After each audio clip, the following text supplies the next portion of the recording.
Hello दोस्तों, मेरे प्यारे प्यारे नन्हे नन्हे छोटे छोटे दोस्तों की सीमा दोस्त स्टोरी लेकर आ गई। तो आज की स्टोरी स्टार्ट करें। भाई पहले भी बताओ, तुम सबको स्टोरी सुनने में मज़ा आता है तो फिर मेरे से मिलने भी तो आओ। ठीक है, सीमा दोस्त तुम सबका वेट करती है। देखो तुम्हारी जो फ्रेंड्स है ना, ये तो मेरे पास ही रहते हैं, तो कभी तुम भी आ जाना। ठीक है, चलो तो स्टोरी स्टार्ट करते हैं। आज पता है हम किसकी स्टोरी सुनेंगे?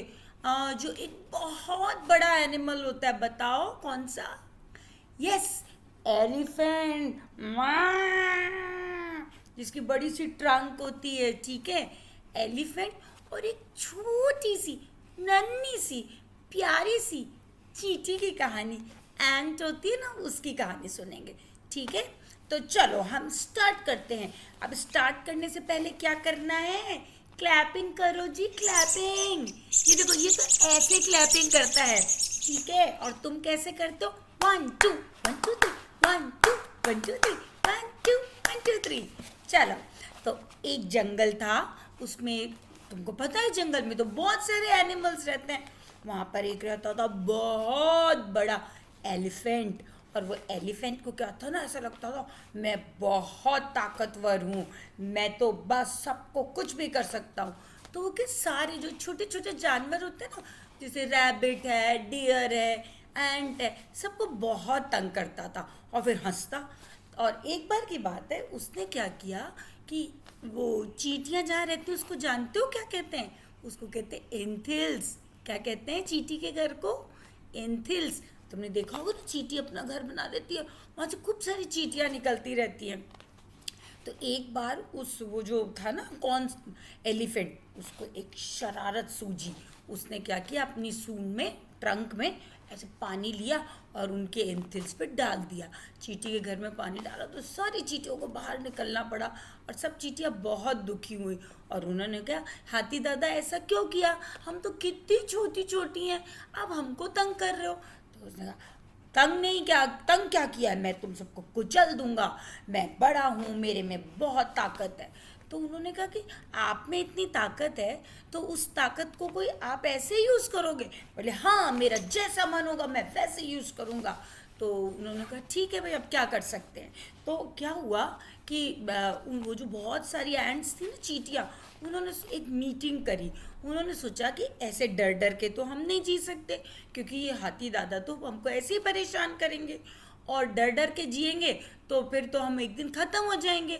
और हमें डरना नहीं चाहिए, हमें कोई भी मुश्किल वक्त आए उसको फेस करना चाहिए और अपने अधिकार के लिए लड़ना चाहिए।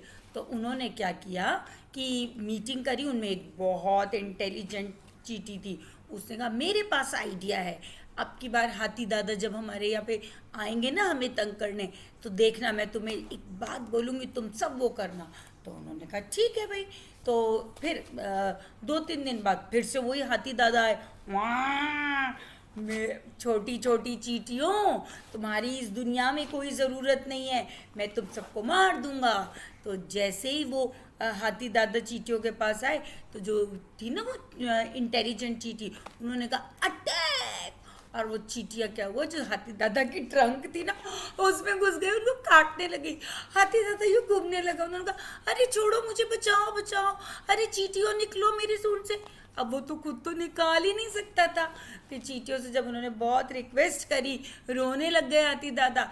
तो फिर वो चींटियों को दया आ गई।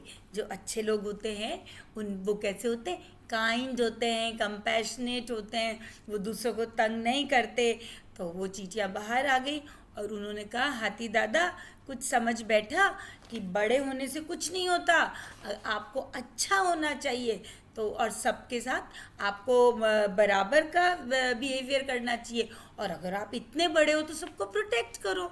तो हाथी ने कहा, हाँ आज मुझे समझ में आ गया कि मैं बड़ा होने पर बिना बात में प्राउड करता था, लेकिन हर के पास अपनी अपनी स्ट्रेंथ है, अपने दिमाग से, अपनी विजडम, अपनी इंटेलिजेंस से कोई भी जना कितनी भी बड़ी मुश्किल को से मतलब बच सकता है, उससे लड़ सकता है, अपने आप को प्रोटेक्ट कर सकता है। और हाथी दादा ने उनसे माफ़ी मांग ली और फिर वो लोग सब फ्रेंड्स बन के रहने लग गए। तो बेटा कहानी हुई खत्म। अब कहानी खत्म होने के बाद सीमा दोस्त क्या पूछती है? सीमा दोस्त पूछती है, बताओ इस कहानी से क्या सीख मिली? तो बच्चों, इस कहानी से हमें ये सीख मिली कि अगर हमारे पास स्ट्रेंथ है तो वो दूसरों को तंग करने में नहीं, बल्कि दूसरों को प्रोटेक्ट करने में, दूसरों के लिए कुछ अच्छा करने में यूज़ करनी चाहिए। और हमें औरों के प्रति बहुत काइंड होना चाहिए, कंपैशनेट होना चाहिए और मिलजुल के रहना चाहिए।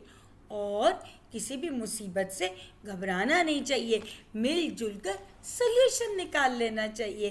तो कैसी लगी कहानी? बोलो, अच्छी लगी? अच्छी लगी तो एक बार जोर से क्लैपिंग भी कर दो। क्या तुम भी क्लैपिंग करोगी? अरे तुमको तो क्लैपिंग नहीं, तुमको तो चींची करना आता है। कर दो कर दो। अरे अरे अरे, कितना प्यारा चींची करती है, चींची चींची। अच्छा, अब अपने इन दोस्तों को प्यार भी तो कर लो। प्यार कर दो। कर दिया? अब तुम सब क्लैपिंग करो। 1 2 1 2 3 1 2 1 2 3 1 2 1 2 3। ठीक है? अब क्या करना है?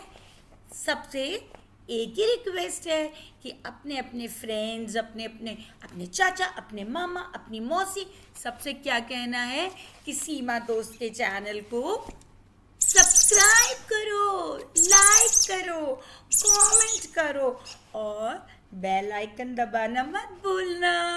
ठीक है? तो अब कर दे बाय बाय। Bye bye. चलो अब तुम अपने फ्रेंड्स को प्यार भी कर दो। अरे अरे करो भाई। नहीं करोगी? क्यों? ये लो करता। ठीक है, चलो ओके बाय। तो अब क्या, हम नेक्स्ट सैटरडे को मिलेंगे। नेक्स्ट सैटरडे नेक्स्ट स्टोरी के साथ प्यारे दोस्तों की सीमा दोस्त फिर से आएगी। तब तक के लिए बाय बाय।